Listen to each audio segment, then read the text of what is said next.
নাম জানিয়ে আমি অমৃত কথা শুরু করব। কি যে বলবো ভগবান জানে, বাবাই জানে। আমি আমি যাদবপুরে, কলকাতা যাদবপুরে থাকি। আর এখন আমি আপাতত বাগডোরার বাড়িতে আছি। আমার নাম সবিতা ঘোষ, ডাক নাম শুক্লা। আমি বলছি যে আমার দীক্ষা নেওয়ার ব্যাপারটা। আমি যখন হঠাৎ করে একটু মানে দুজনে বললে স্বামী স্ত্রী একটু রাগারাগি ছিল। তা আমার শাশুড়ি বললো, তুই ওকে, ওদেরকে বাচ্চা দুটাকে রেখে আমার কাছে রেখে ওকে একটু বাড়িতে পাঠা, অনেকদিন থেকে বাড়িতে যাচ্ছে না, তো বাড়িতে পাঠা। তা ও আগরতলার টিকিট কেটে পাঠিয়ে দিল। এমন সময় যাওয়ার পরে মা বলল যে আমি তেঘামুড়াতে দেখে আসলাম বিশাল যজ্ঞ। আমার মেজো ভাই ছিল তখন বেঁচে, ওই বাড়িতে মেজো ভাই ছিল। মেজো ভাই বললো যে মা, তুমি যজ্ঞ দেখে আসছো, তাহলে আমি যজ্ঞটা করব বাড়িতে, তুমি গিয়ে বলো বাবাকে। তা বাবাকে আবার মা তেলেমোড়ে আসলো, এসে বলল যে বাবা, ও আমার ছেলে তো যজ্ঞ করতে চায় বাড়িতে। বলে সে তো অনেক সামগ্রী, 55টা সামগ্রী, তোমাকে বাইরের জিনিস, তারপর তো ভিতরের সামগ্রী। বলে তারপর আবার খবর পাঠালো, বললো ঠিক আছে, আমি সব সব জোগাড় করে নিব, আর যেটা নাই সেটা বাবা বলছে আমি দিয়ে দিব। তো ও সব জোগাড় করে নিল, অনেক লোকজন বলল, তো অনেক লোকজন আসছে। তারপরে তো সেইখানে যজ্ঞর ব্যবস্থা হচ্ছে। তো যেইখানটা যজ্ঞ হবে সেইখানটায় ছিল পুকুর। বাবা শখ করে বাড়ির উঠানের মধ্যে একটা পুকুর তৈরি করেছিল। তো পুকুর ছিল, পুকুরটার মধ্যে যজ্ঞর মাটি তুলছে। যতটা বাবা বলে দিয়েছিল 1.5 হাত, তা 1.5 হাত করার পরে সেইখান থেকে জল উঠে যাচ্ছে, প্রচন্ড পরিমাণে জল।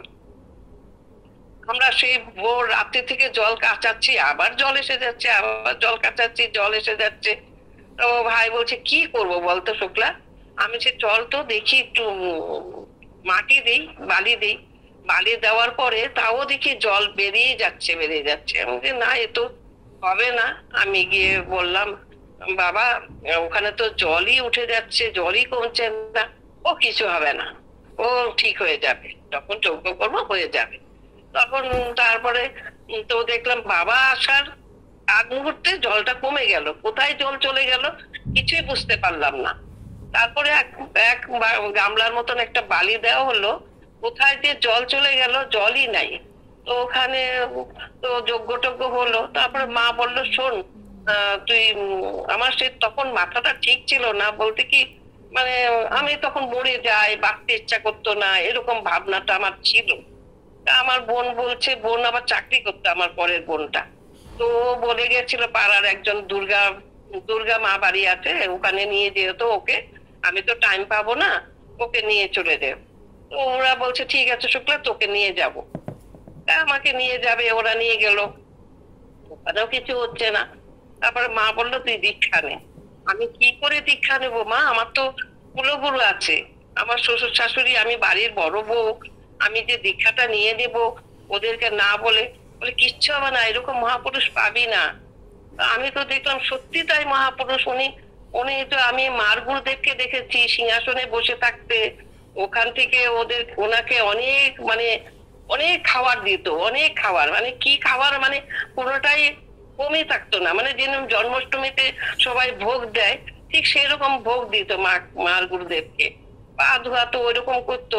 তো আমি ওইরকম দেখেছি। আর ওইখানে ওনাকে একদম সাদা কাপড়, একটা সাদা পাঞ্জাবি পরা, মানে ফতুয়া পরা, ওইরকম গুরুদেবকে দেখে আমি তো ভালোই লাগলো। কিন্তু আমার বর ছিল পুরো নাস্তিক।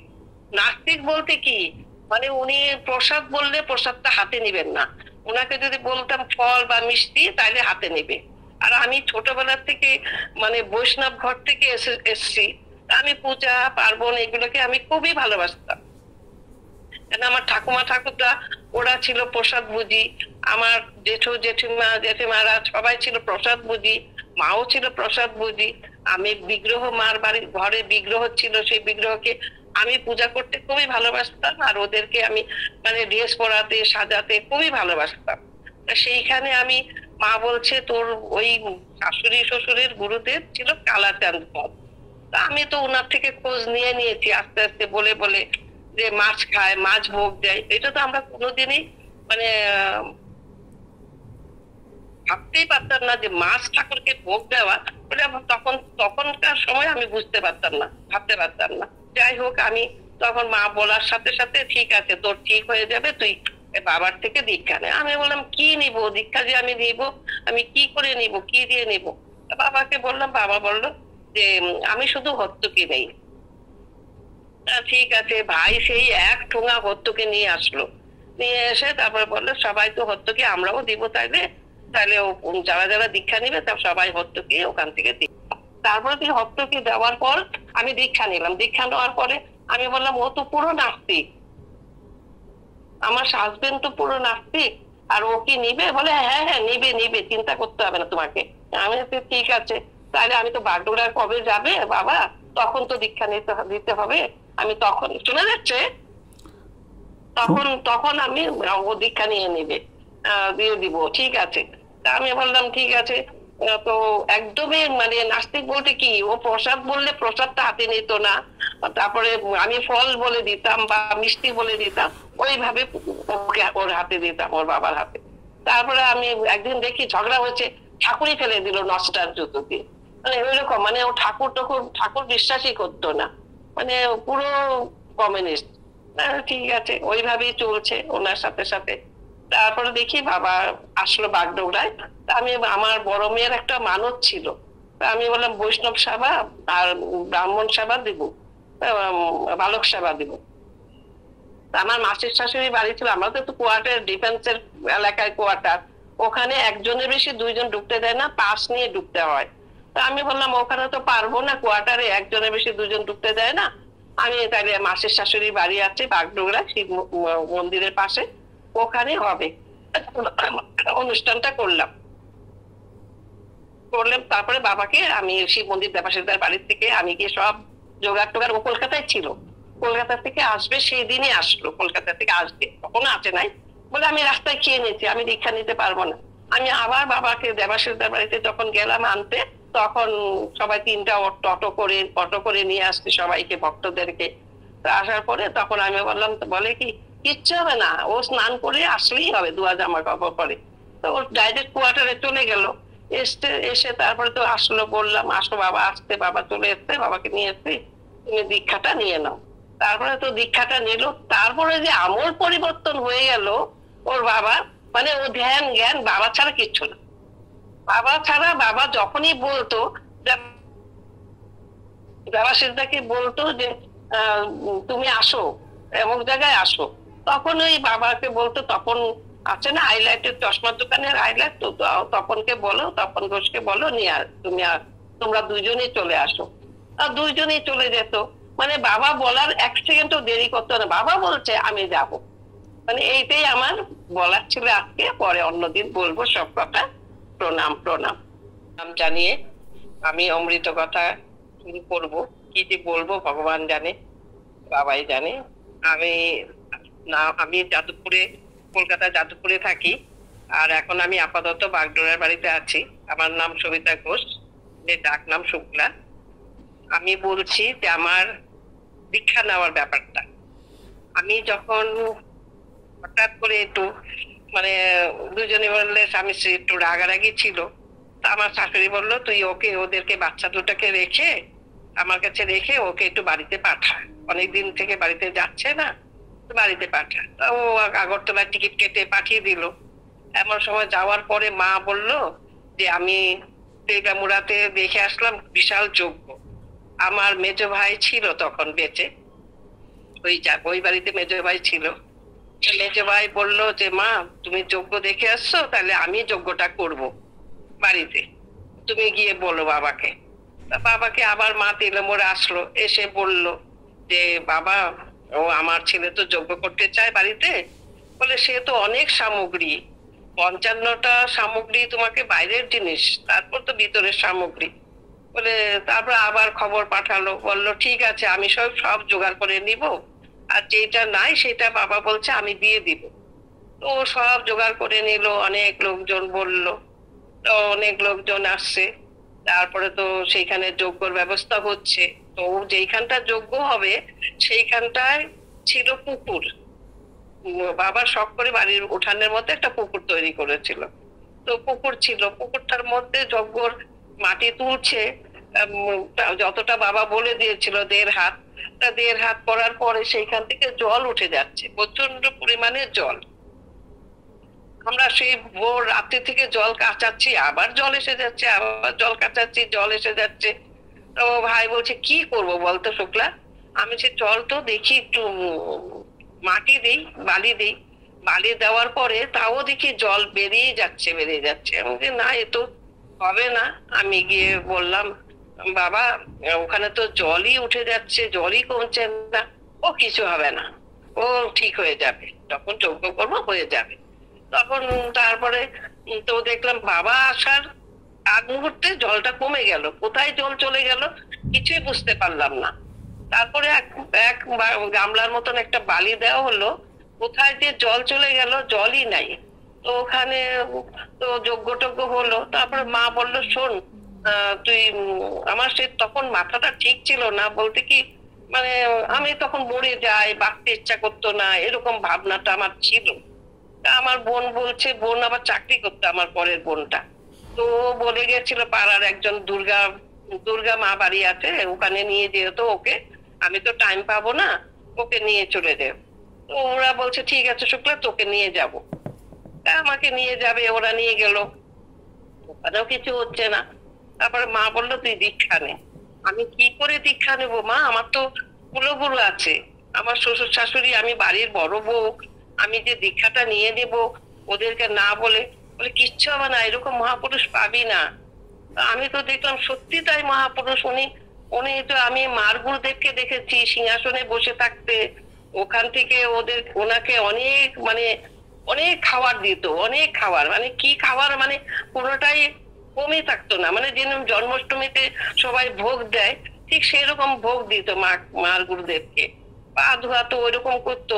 তো আমি ওই রকম দেখেছি। আর ওইখানে ওনাকে একদম সাদা কাপড়, একটা সাদা পাঞ্জাবি পরা, মানে ফতুয়া পরা, ওইরকম গুরুদেবকে দেখে আমি তো ভালোই লাগলো। কিন্তু আমার বর ছিল পুরো নাস্তিক। নাস্তিক বলতে কি মানে উনি প্রসাদ বললে প্রসাদটা হাতে নিবেন না, ওনাকে যদি বলতাম ফল বা মিষ্টি তাহলে হাতে নেবে। আর আমি ছোটবেলার থেকে মানে বৈষ্ণব ঘর থেকে এসছি, আমি পূজা পার্বণ এগুলোকে আমি খুবই ভালোবাসতাম। আমার ঠাকুমা ঠাকুরদা ওরা ছিল প্রসাদ বুঝি, আমার জেঠিমারা সবাই ছিল প্রসাদ বুঝি, মাও ছিল প্রসাদ বুঝি।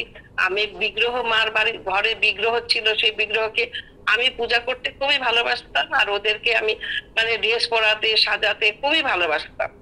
সেইখানে আমি, মা বলছে তোর ওই শাশুড়ি শ্বশুরের গুরুদেব ছিল কালাচাঁদ পদ। তা আমি তো ওনার থেকে খোঁজ নিয়ে নিয়েছি আস্তে আস্তে, বলে বলে যে মাছ খায়, মাছ ভোগ দেয়। এটা তো আমরা কোনোদিনই মানে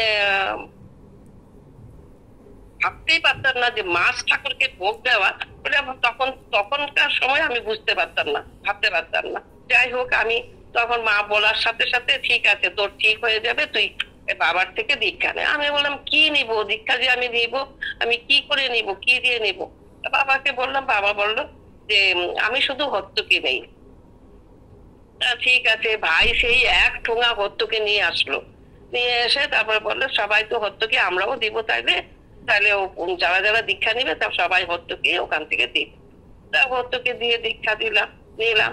নেওয়ার তো নিলাম, স্বামী তো নিবে না, ও তো পুরো নাস্তিক। ও নিবে নিবে, চিন্তা করতে হবে না, নিবে। যখন সিংহাসনে ফেলে দিত ঠাকুর, একদিন তাহলে কি বাড়ি তুলতো, যদি ঠাকুর রাখেন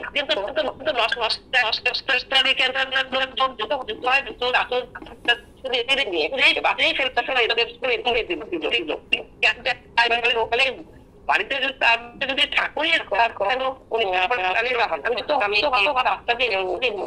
পড়া শিক্ষা দিব। যাই হোক, আমি তারপরে দীক্ষাটা দেখি দেখি কি উনি একদম কমিউনিস্ট, মানে সবাই কি শুনতে পাচ্ছেন? ডিস্টার্ব হচ্ছে না নেটওয়ার্কে? হ্যাঁ, নেটওয়ার্কে ডিস্টার্ব হচ্ছে, শোনা যাচ্ছে না। শোনা যাচ্ছে না? এখন শোনা যাচ্ছে। ওই যে দীক্ষা নিলেন যে হরিতকি দিয়ে, তারপর থেকে আবার বলুন। হত্যকি ফ্যানটা চলছে না, একটু জোরে আসছে। তারপরে হত্যকি দেওয়ার পর আমি দীক্ষা নিলাম। দীক্ষা নেওয়ার পরে আমি বললাম ও তো পুরো নাস্তিক, আমার হাজবেন্ড তো পুরো নাস্তিক, আর ও কি নিবে? বলে হ্যাঁ হ্যাঁ নিবে নিবে, চিন্তা করতে হবে না তোমাকে। আমি বলছি, ঠিক আছে, তাহলে আমি তো বাগডোগরা কবে যাবে বাবা, তখন তো দীক্ষা দিতে হবে। আমি তখন, শোনা যাচ্ছে, তখন তখন আমি ও দীক্ষা নিয়ে নিবে, দিয়ে দিব, ঠিক আছে। তা আমি বললাম ঠিক আছে।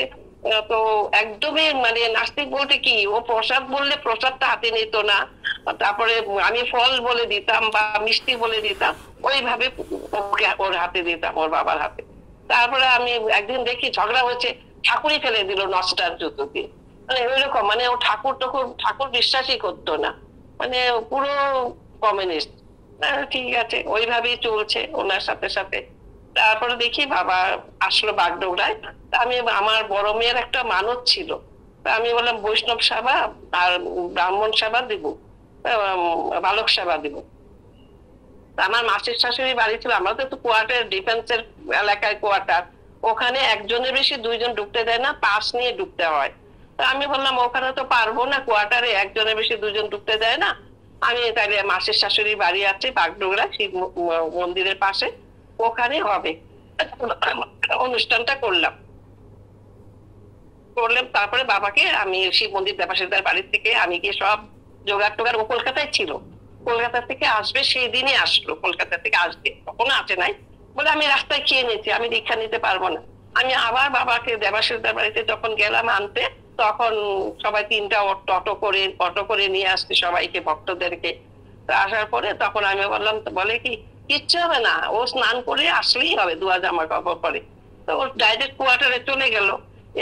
এসে তারপরে তো আসলো, বললাম আসো বাবা, আসতে, বাবা চলে এসছে, বাবাকে নিয়ে এসছি, তুমি দীক্ষাটা নিয়ে নাও। তারপরে তো দীক্ষাটা নিল। তারপরে যে আমল পরিবর্তন হয়ে গেল ওর বাবা, মানে ও ধ্যান জ্ঞান বাবা ছাড়া কিচ্ছু না। বাবা ছাড়া, বাবা যখনই বলতো, দেবাশিসদাকে বলতো যে তুমি আসো, এমন জায়গায় আসো, তখন ওই বাবাকে বলতো, তখন আছে না হাইলাইটের চশমার দোকানের হাইলাইট, তো তপনকে বলো, তপন ঘোষকে বলো নিয়ে তোমরা দুইজনই চলে আসো। আর দুইজনই চলে যেত, মানে বাবা বলার 1 সেকেন্ডও দেরি করতো না, বাবা বলছে আমি যাব। মানে এইটাই আমার বলার ছিল আজকে, পরে অন্যদিন বলবো সব কথা। প্রণাম প্রণাম।